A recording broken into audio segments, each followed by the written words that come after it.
اب رزق تنگ ہونے لگے صدقہ دے کے رب سے کاروبار کر لو، صدقے سے تمہارے رزق میں اضافہ ہوگا۔ یہ رب کا وعدہ ہے اور اللہ کے وعدے جھوٹے نہیں ہو سکتے۔ رزق کی برکت کا ایک اور بہت بڑا ذریعہ النکاح ہے۔ فرمایا اگر تم نکاح کرو گے، تم فقیر ہو وہ تمہیں غنی کر دے گا۔ لوگ کہتے ہیں بچہ پیروں پہ کھڑا ہو لے تو پھر نکاح کریں گے۔ اللہ کہتا ہے تم نکاح کرو، ہم پیروں پہ کھڑا کر دیں گے۔ ہمارا فلسفہ اپنا ہے، اس کا حکم اپنا ہے۔ وہ کہتا ہے ابھی تو یہ اپنے لیے نہیں کماتا، تو جو آئے گی اس کو کہاں سے کھلائے گا؟ میاں جس نے آنا ہے اس نے اپنا رزق لے کے آنا ہے۔ تو بچوں کی شادیاں کرو، اگر وہ جوان ہو گئے رزق نصیب ہوگا۔ اپنے اہل خانہ کو نماز کے حکم دینے سے رزق بڑھتا ہے، کیونکہ جو صبح کا وقت ہوتا ہے یہ رزق کے بٹنے کا وقت ہوتا ہے، اور جس گھر میں صبح کے وقت لوگ سوئے ہوئے ہوتے ہیں وہاں بے برکتیاں ہوتی ہیں۔ تو طلوع فجر سے لے کر کے طلوع آفتاب تک اپنی اولاد کو، بیوی کو، بچوں کو نہ سونے دیں۔ اس وقت رزق بٹنے کے لمحے ہوتے ہیں۔ کثیر دعائیں مانگیں، تلاوت کلام مجید پڑھیں، اور نماز فجر مرد حضرات مسجدوں میں جا کے باجماعت ادا کریں، اور گھروں میں جو ہے وہ بیٹیاں بہنیں مصلے بچھا لیں، تو اللہ کی رحمتوں کا نزول ہوگا۔ اب ایک حدیث میں رزق کے اضافے کا ایک اور نسخہ ارشاد کیا گیا۔ میرے حضور نے فرمایا جو شخص یہ چاہتا ہے کہ اس کے رزق میں برکتیں ہوں اور اس کی عمر میں اضافہ ہو، تو وہ اپنے رشتہ داروں کے ساتھ سلوک اچھا کرے۔ رشتہ داروں کے ساتھ اگر اچھا سلوک کرو گے تو پھر تمہارے رزق میں برکت ہو۔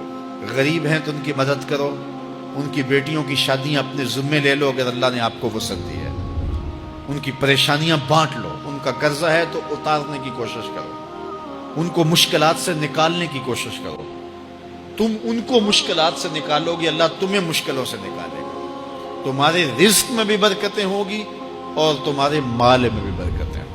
فرمایا بہتر صدقہ وہ ہے جو ناراض غریب رشتہ دار کو دیا جائے۔ اگر وہ پھنس گیا ہے، مجبور ہے، ناراض ہے، تو اس کو اگر دیں گے تمہارا نفس اس میں شامل نہیں ہوگا، تو یہ افضل صدقہ ہے جو ہر صورت میں قبول ہی قبول ہے۔ رزق کے اضافے کا ایک اور سبب الاحسان الی الضعفاء، جو کمزور لوگ ہیں ان کے ساتھ اس نے سلوک کرنا۔ الانفاق علی طلبۃ العلم، طالب علموں پہ خرچ کرنا، یہ بھی رزق میں اضافے کا سبب اور ذریعہ ہے۔ وہ حضرت بابا فرید نے کہا نا، چھٹا رکن دین کا روٹی ہے۔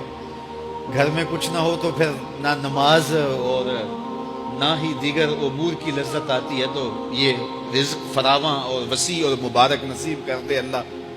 تو اس کے لیے ایک اور وظیفہ میں دیتا ہوں، اور وہ یہ کہ مغرب کے بعد 21 مرتبہ سورۃ الکوثر پڑھ لیں، کثرت ہو جائے گی انشاءاللہ۔ اول خدوشی پڑھ لیں، 5-7 منٹ لگتے ہوں گے، تو سورہ کوثر 21 مرتبہ روزانہ مغرب کی نماز کے بعد پڑھیں۔ اور اگر بہت زیادہ مسائل ہیں تو ہر نماز کے بعد پڑھ لیں، تو انشاءاللہ آپ دیکھیں گے کہ گھر میں برکتیں اترتی محسوس ہوں گی، انوار کا نزول ہوتے محسوس کریں گے۔ تو یہ وہ رزق کے اسباب ہیں، اگر ہم اختیار کر لیں تو ہم اللہ کی خاص رحمتوں کے حقدار ہوں گے۔ اللہ ہم سب کو رزق حلال، رزق وسیع، رزق سہل، رزق مبارک، رزق فراواں نصیب فرمائے۔